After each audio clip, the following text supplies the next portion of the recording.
Oke, bismillahirrahmanirrahim. Assalamualaikum warahmatullahi wabarakatuh. Gimana kabarnya anak-anakku semua, siswa-siswi SMAN Negeri 17 Kabupaten Tangerang? Semoga selalu dalam keadaan sehat walafiat ya.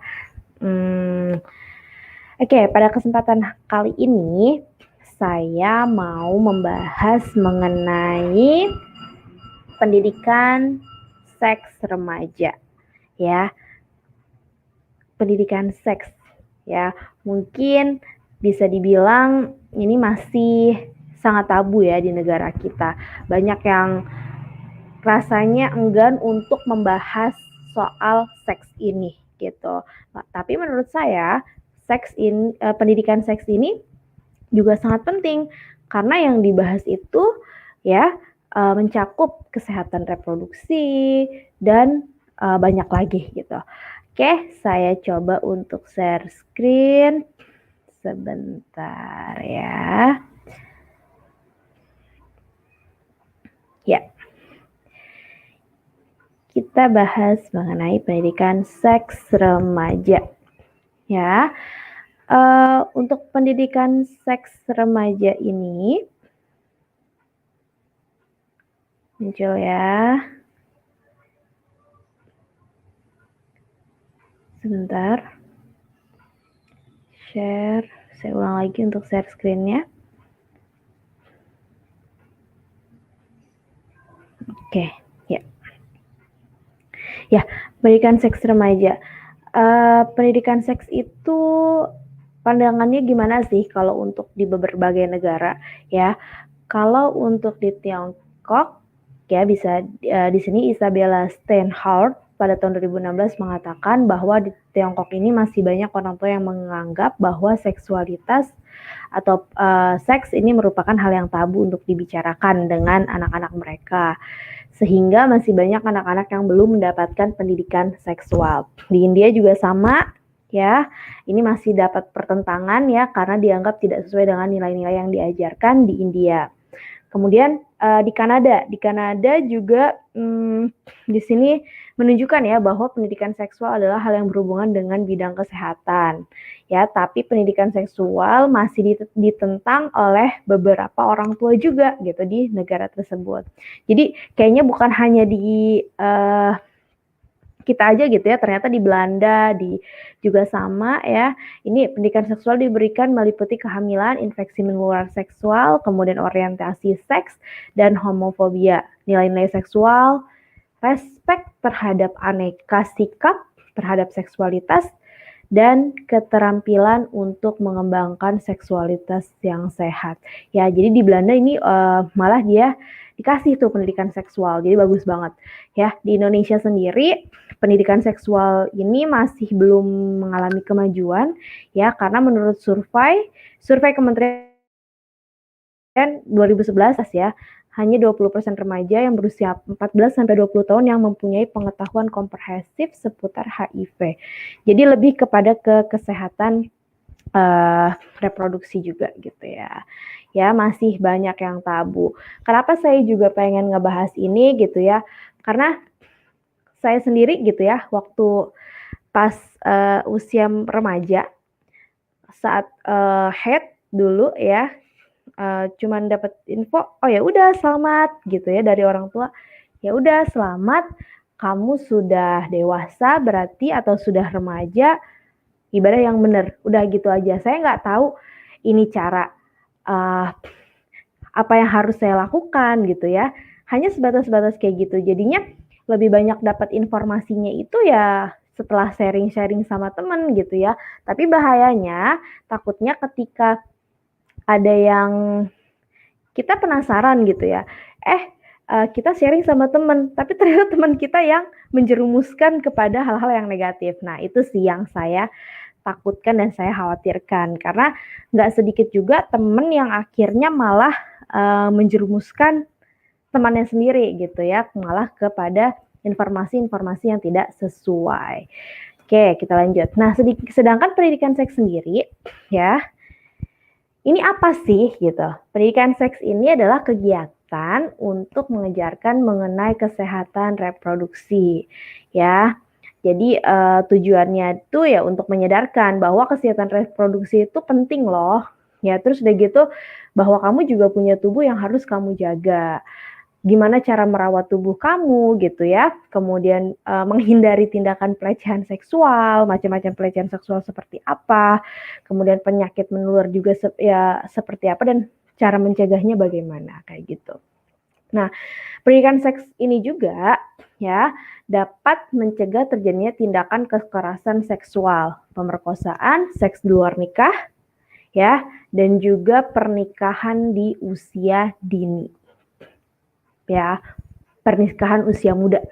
Nah, selain itu juga mengurangi dampak buruk bagi penyerapan informasi yang tidak aman dan tidak akurat melalui internet. Ya, jelas. Karena apa? Sekarang konten pornografi itu sudah banyak banget.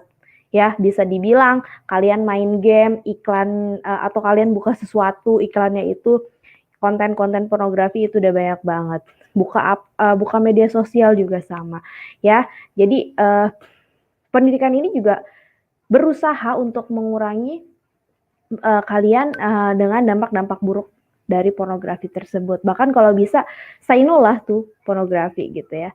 Kemudian juga untuk mengedukasi seksual, dapat dimulai sejak kecil ya, karena memang sebetulnya pendidikan seks ini harusnya dapatkan sejak kecil karena, pendidikan seks ini kan meliputi tadi ya, pelajari organ reproduksi, kemudian mencegah adanya bentuk kekerasan seksual, pernikahan usia muda, perilaku seks yang tidak aman atau perilaku seks menyimpang juga, dan tadi yang tidak aman itu, ya.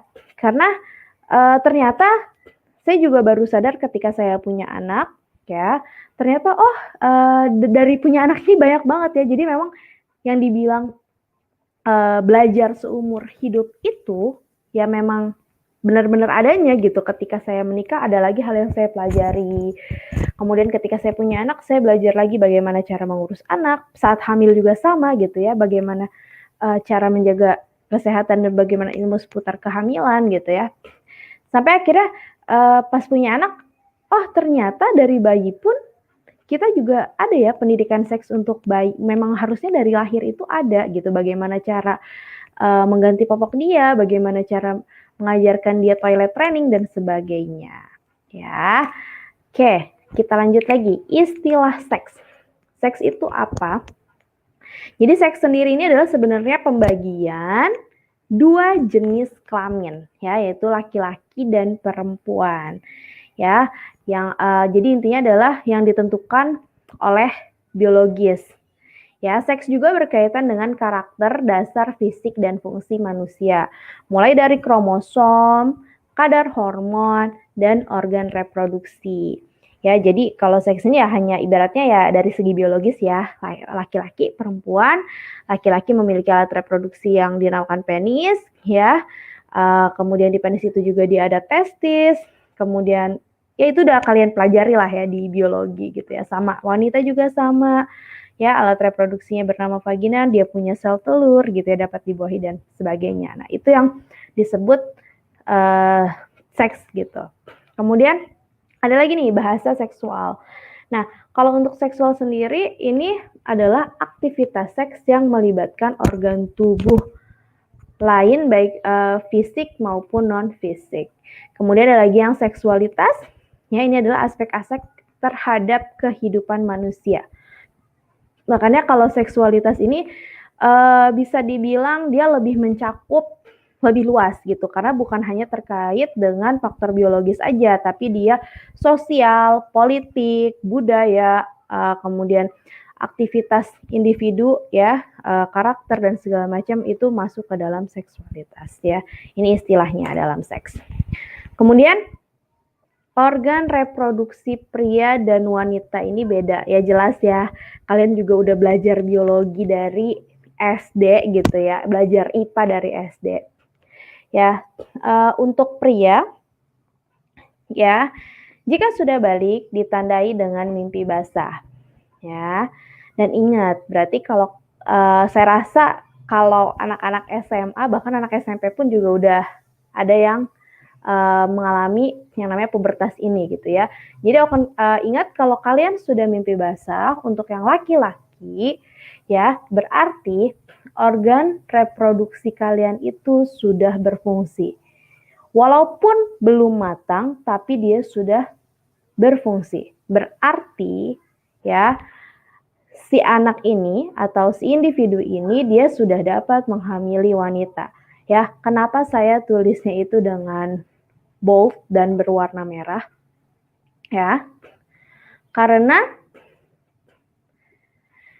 ini berarti kalian harus hati-hati gitu ya, bagaimana caranya kalian menjaga ya tubuh kalian, menjaga diri kalian gitu ya, dari hal-hal yang tidak diinginkan gitu ya. Kemudian wanita jika sudah balik ditandai dengan menstruasi ya, sama berarti organ reproduksi kalian ya jika sudah menstruasi itu sudah berfungsi. Jadi walaupun belum matang tapi bisa loh perempuan atau individu tersebut hamil karena tadi apa?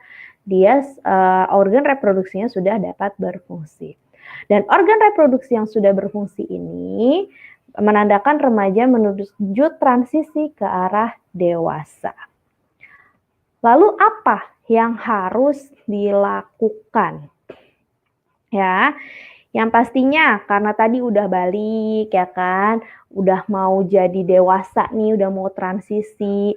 Yang pasti adalah pertama kalian harus memperbaiki ibadah, banyak ibadah, ya memperbaiki hubungan kalian dengan Tuhan kalian, dengan Allah, ya. Karena juga harus diingat, agama manapun melarang kita untuk berzina. Ya, bahkan Tuhan kita pun ya melarang kita untuk mendekati zina. La taqrabu. Pokoknya berarti kalian di sini harus memang udah benar-benar hati-hati gitu ya, dan memang benar-benar bisa menjaga diri kalian. Nah, di sini juga ada dalam Islam, wahai para pemuda, barang siapa di antara kalian yang mampu menikah, maka menikahlah. Karena menikah lebih dapat menahan pandangan dan lebih memelihara kemaluan. Dan barang siapa yang tidak mampu, maka hendaklah ia berpuasa. Karena puasa dapat menekan syahwatnya atau bisa sebagai tameng. Ya, tapi kan di sini udah jelas ya. Jadi kalau dalam Islam, kalau misalkan kalian udah mampu menikah, ya lebih baik segera menikah gitu untuk remaja ataupun untuk pemuda gitu ya. Dan mampunya ini apa? Ya siap secara psikologis, secara materi gitu ya, secara semuanya gitu loh. Karena kan menikah dan berumah tangga itu bukan suatu hal yang mudah. Nah, kalau untuk anak SMA mau nikah gimana gitu ya, makan aja masih ikut sama orang tua, tinggal masih ikut sama orang tua gitu ya. Kemudian ya hidupnya masih dibiayai sama orang tua. Terus mau nikah, mau ngehidupin orang lain, ya gimana gitu. Sedangkan belum punya penghasilan sendiri. Jadi kalau memang kiranya belum mampu, nah tadi terus gimana nih kalau belum mampu gitu ya, karena kalian tadi aja semuanya masih sama orang tua gitu ya, belum mampu berarti nih. Maka kalau memang kalian merasa punya syahwat gitu ya tadi yang tinggi gitu ya, rajinlah untuk berpuasa. Karena puasa dapat menekan syahwat atau sebagai tameng. Dan pasti poin pertama juga ya tadi ya, banyak ibadah dan memperbaiki hubungan dengan Tuhan. Kemudian, nah di sini biasanya pada remaja itu, pada usia remaja ya, pria cenderung mudah terangsang, ya, dan dari terangsang inilah akan muncul hawa nafsu. Dan jika tidak dapat mengendalikan hawa nafsu, ini yang bahaya. Nah, oke, kita ini dulu ya, terangsang ini apa sih gitu ya? Terangsang itu bisa dibilang ya perasaan, mungkin bisa diartikannya kalau yang pernah main roller coaster gitu atau mungkin kalau di apa ya, di pasar-pasar malam yang apa sih, komedi puter ya, komedi puter gitu ya, yang naik jungkat-jungkit gitu ya, pokoknya ketika dia naik turun gitu ya, terus kita ada perasaan kayak yang merinding gitu ya, agak merinding-merinding gitu. Nah, seperti itulah mungkin ya kalau kita bisa bahasakan dengan kata terangsang ini ya, atau dari terangsang ini. Nah, dan yang bahaya itu adalah ketika muncul hawa nafsu, dan si individu ini atau si anak ini dia tidak bisa mengendalikan hawa nafsu ini. Ini yang berbahaya ya. Jadi kalau memang ngerasa tadi ya punya hawa nafsu yang tinggi ya, kalau memang kalian muslim lebih baik banyak-banyak berpuasa atau lebih sering berpuasa. Oke. Kemudian kalau tertarik dengan lawan jenis gimana, Bu? Bersyukur gitu bahwa kamu itu emang normal ya. Alhamdulillah kamu tertariknya dengan lawan jenis, bukan sesama jenis. Bahaya gitu ya kalau kamu tertarik dengan sesama jenis. Bersyukur yang pertama dilakukan, berarti oke, berarti aku normal gitu, aku tertarik dengan lawan jenis gitu ya. Tapi harus diingat juga gitu ya, tertarik boleh ya, tapi ingat terutama di Islam, janganlah salah seorang di antara kalian berduaan dengan seorang wanita yang bukan mahramnya. Ya, berduaan aja nggak boleh gitu ya, karena setan adalah orang ketiganya.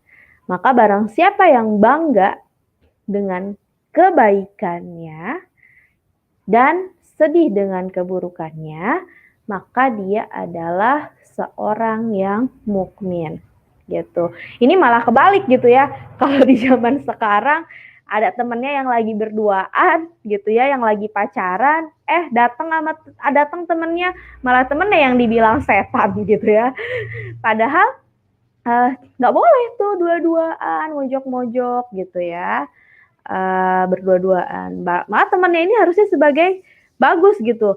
Dia datang gitu ya, takutnya kalau ketika berduaan malah jadi terjadi sesuatu yang memang tidak sesuai dengan norma yang ada di negara kita ya.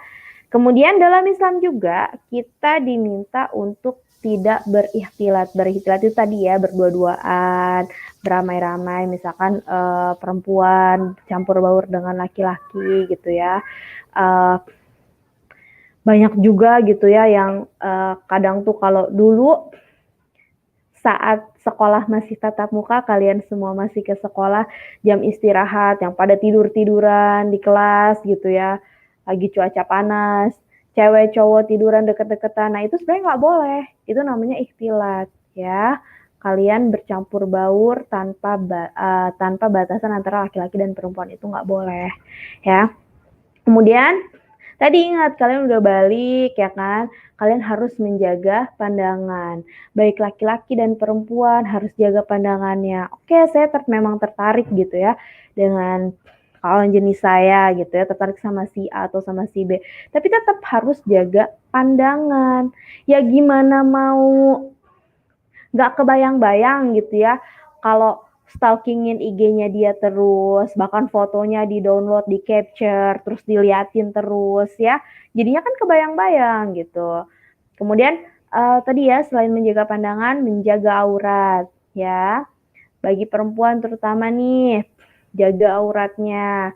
Kemudian serta menjaga kemaluan kalian gitu. Terus apalagi ya?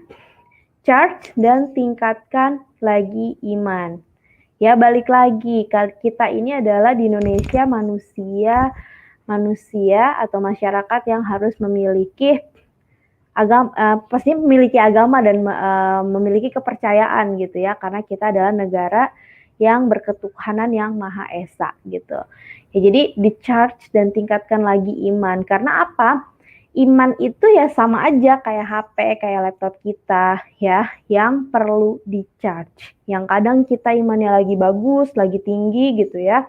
Kadang juga iman kita yang rendah. Maka dari itu bagus gitu ya untuk ikuti kajian, kemudian selalu membaca pedoman hidup kita ya, Al-Quran ataupun Alkitab bagi yang beragama lain gitu ya.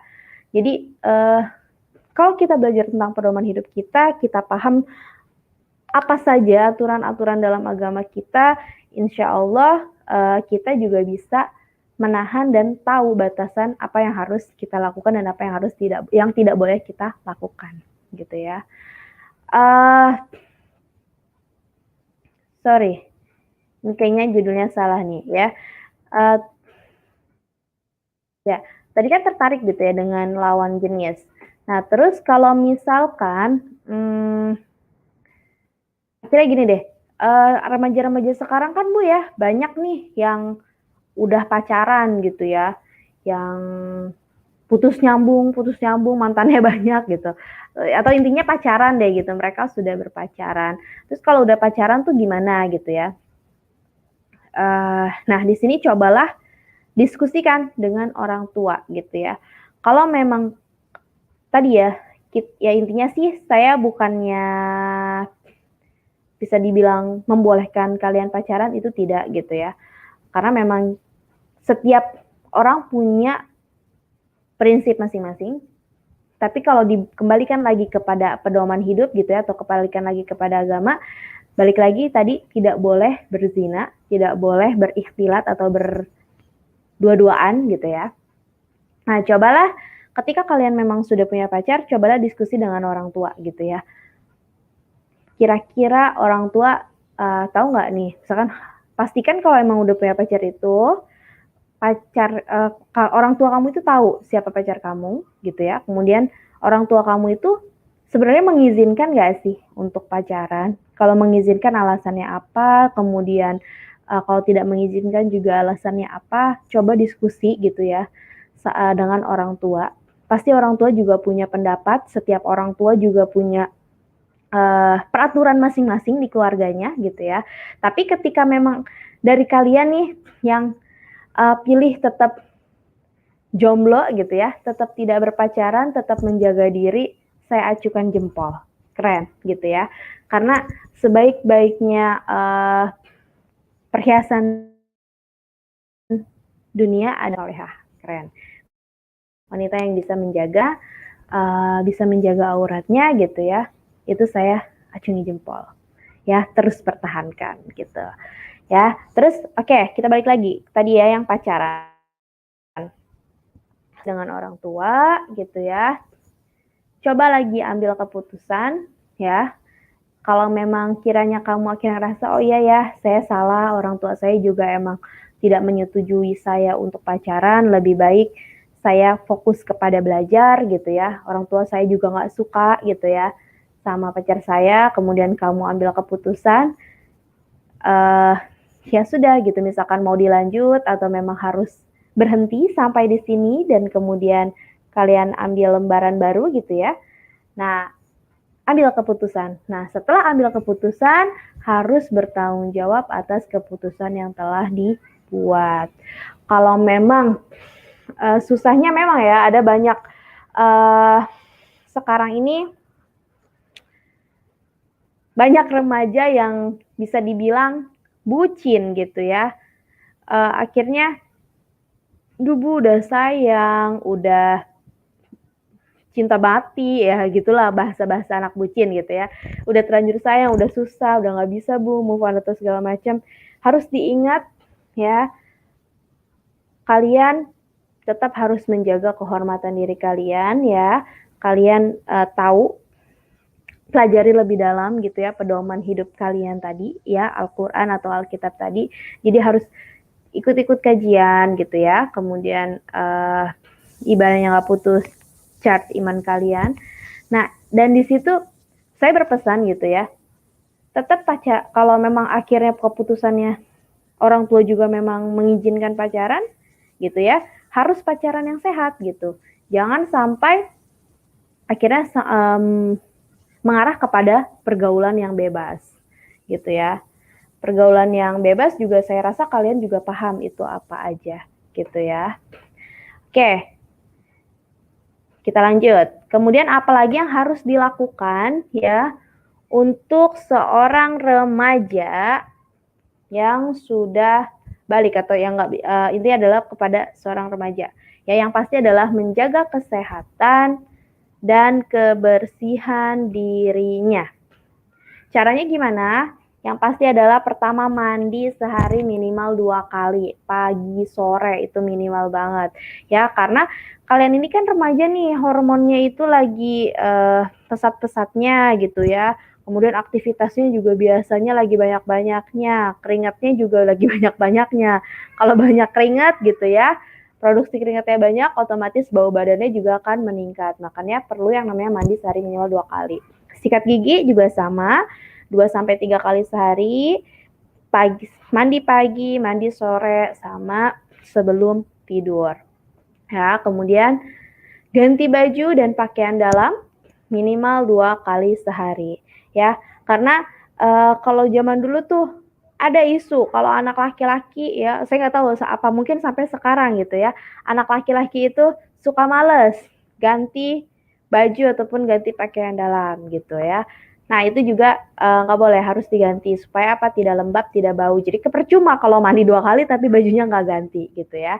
Kemudian menggunakan deodoran dan parfum. Ya ini penting supaya bau badan hilang gitu ya. Kemudian menggunakan lotion untuk kulit ya, hand body gitu ya, atau mungkin lidah buaya ya, atau mungkin lotion-lotion sejenisnya supaya kelembapan kulit terjaga.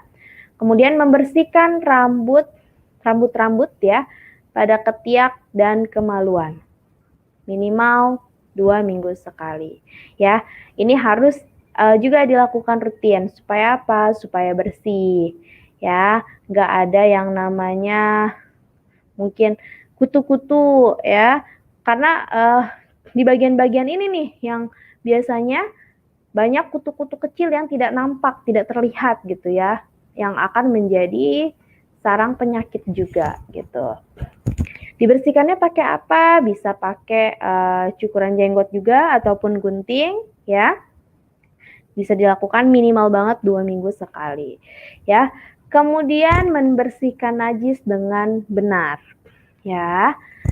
Yang pertama ada membersihkan dan mengeringkan kemaluan setelah BAK dan BAB ya. Jadi kalau habis dari kamar mandi nih, habis buang air kecil ataupun buang air besar ya, pastikan setelah dibasuh gitu ya, setelah dicuci bersih, dikeringkan. Supaya apa? Supaya tidak lembab. Jadi mungkin bisa bawa tisu gitu ya, tisu kering, ataupun bawa lap yang memang khusus gitu ya, untuk membersihkan atau mengeringkan. Kemudian untuk perempuan mengganti pembalut ya maksimal 6 jam sekali ya, dan mencuci pembalut hingga bersih ya.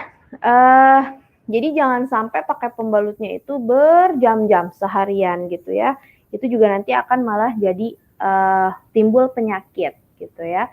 Dan pastikan juga membuang pembalut yang bekas pakai itu juga harus dicuci dengan bersih, kemudian dibungkus dengan plastik yang tidak transparan gitu ya, plastik berwarna hitam ataupun plastik berwarna lainnya, yang penting nggak transparan. Diikat, kemudian baru dibuang.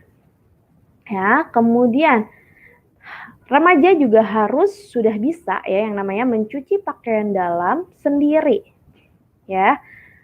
Jadi pakaian dalam yang terkena najis itu dicuci sendiri gitu ya, sampai bersih sama kamu, bukan sama bibi kamu ya, atau yang bantuin di rumah, apalagi sama orang tua kamu. Ya, big no. Harus bisa cuci sendiri. Ya, terutama untuk perempuan yang ketika haid gitu ya, biasanya sisa bekas darahnya itu yang susah hilang ya, mungkin bisa dicuci pakai sabun mandi ya, itu biasanya si bekas darah akan mudah hilang ya.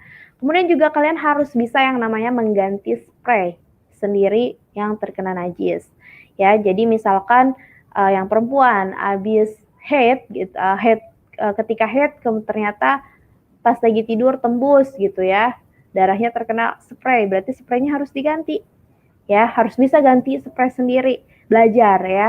Yang laki-laki juga sama, Misalkan mimpi basah tapi ternyata juga kena ke spray, berarti itu juga harus diganti spraynya gitu ya, dicuci ya. Kemudian di sini ada mandi junub sesuai ketentuan syariat. Ya, setelah misalkan headnya sudah bersih ya, ingat ini harus mandi junub.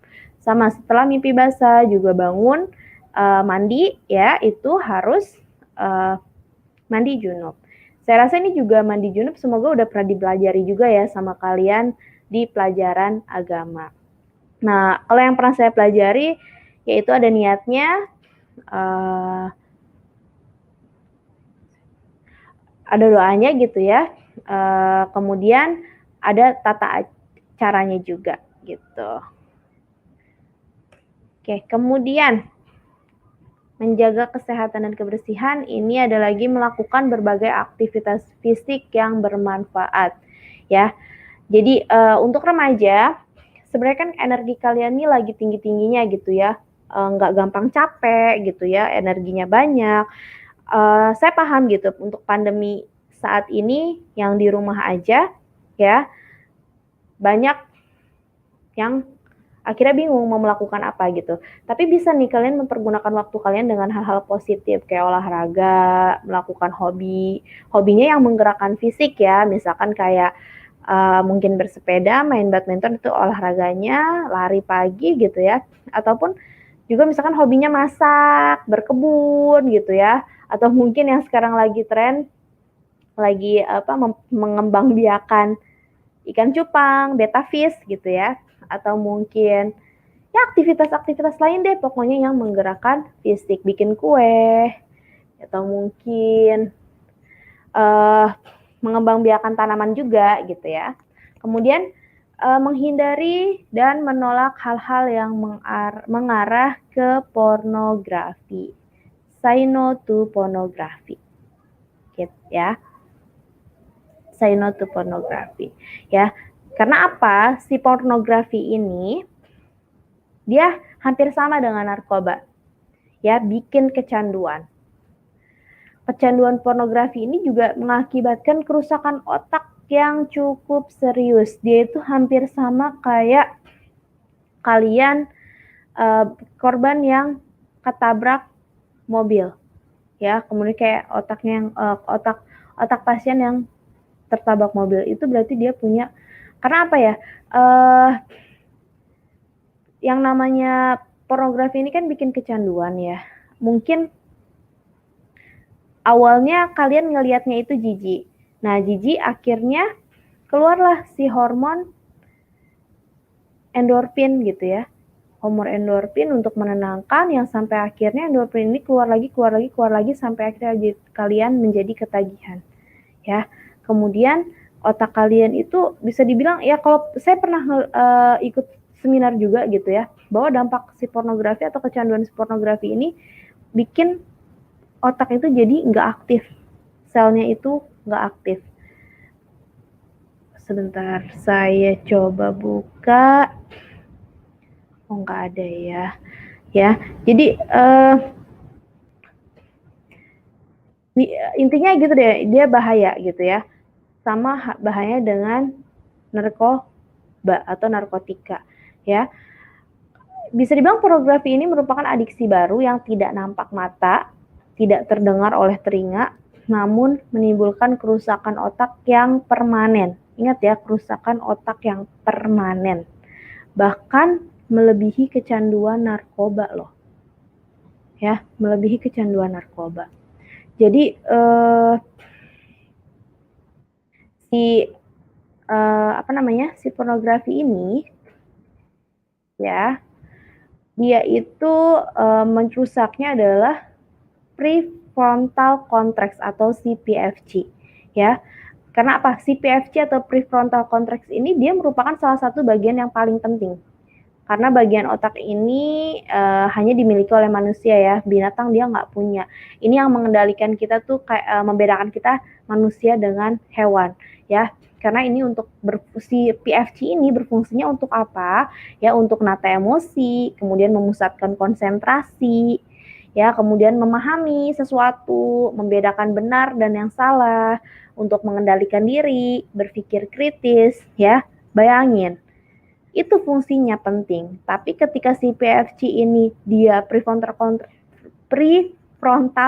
cortex ini dia rusak gitu ya, jelas jadinya akhirnya orang itu nggak bisa ngendaliin diri, akhirnya kalau bisa dibilang suka bengong gitu ya, karena nggak bisa konsentrasi, nggak bisa berpikir kritis gitu ya, itu bahayanya gitu. Tadi ya, terus udah gitu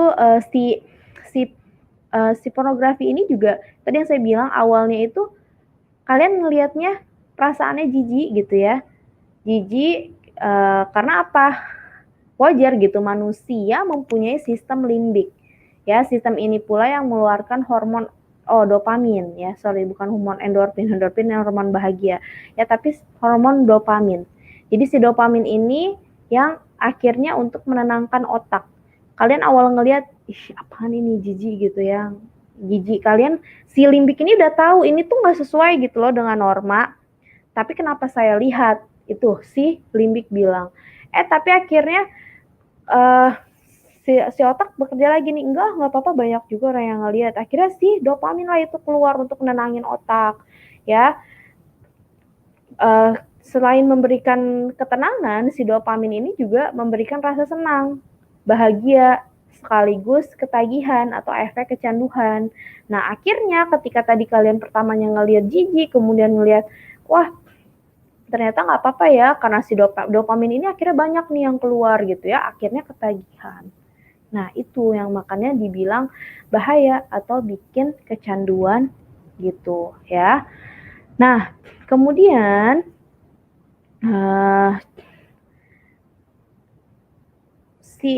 apa namanya?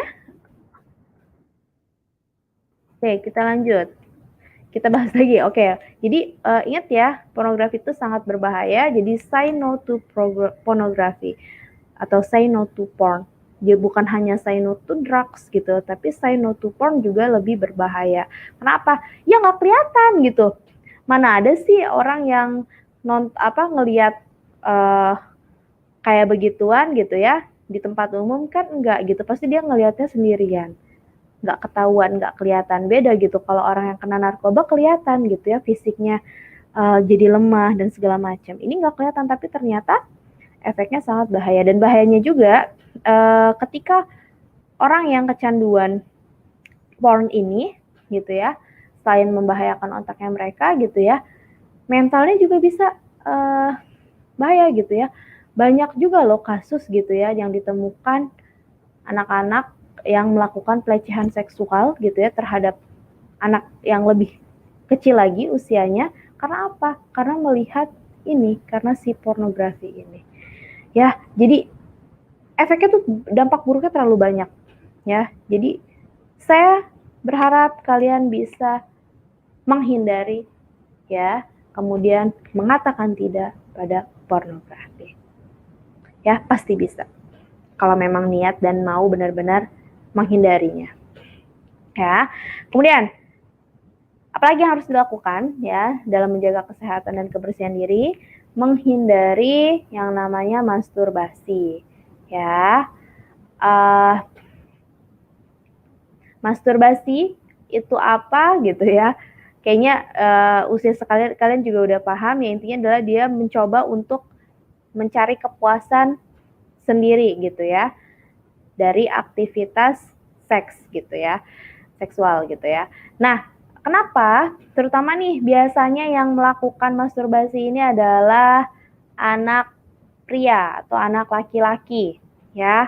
Tadi nih yang kenapa dari si poin nomor 2 aja nih yang tadi di atasnya ya, harus ditolak dengan pornografi ya. Kenapa? Akhirnya dia misalkan yang nggak bisa menahan tadi ya, akhirnya dari nonton film porno mereka si anak laki-laki ini terangsang ya, kemudian melakukan masturbasi. Padahal masturbasi juga ini mempunyai dampak yang buruk ya. Yang pertamanya ada cedera penis, kemudian kanker prostat, kemudian ke tubuh juga sama, bikin lemas dan sering ngantuk ya. Kemudian bikin gelisah, jelas gelisah karena dia tahu apa yang dia lakukan adalah salah ya, dari nonton dari nonton pornografi aja udah salah, kemudian dia melakukan masturbasi itu salah, akhirnya bikin dia gelisah. Karena secara apa ya, bisa bilang otak kita tuh pasti tahu kok mana yang benar, mana yang salah gitu ya. Ya, kemudian bisa juga menjadi disfungsi ereksi, kebocoran katup air mani, kemudian tidak produktif. Maksudnya tidak produktif, bisa aja ketika nanti kalian dewasa ya, kemudian kalian punya istri, akhirnya tidak bisa punya anak. Tuh, dampaknya. Ya, jadi harus dihindari. Ya, bahaya. Oke, kita lanjut Oke, ya, kayaknya sebenarnya ini slide-nya masih banyak banget. Saya cukupkan dulu untuk materinya sampai sini ya, 1 jam ya, 45 menit. Jika memang nanti ada yang mau ditanyakan ya, boleh biasa ya WA langsung aja ke saya ya. Oke, saya rasa cukup untuk pertemuan kali ini ya. Ini untuk part 1 ya, nanti kita lanjut lagi part selanjutnya. Oke, sekian, terima kasih. Wassalamualaikum warahmatullahi wabarakatuh.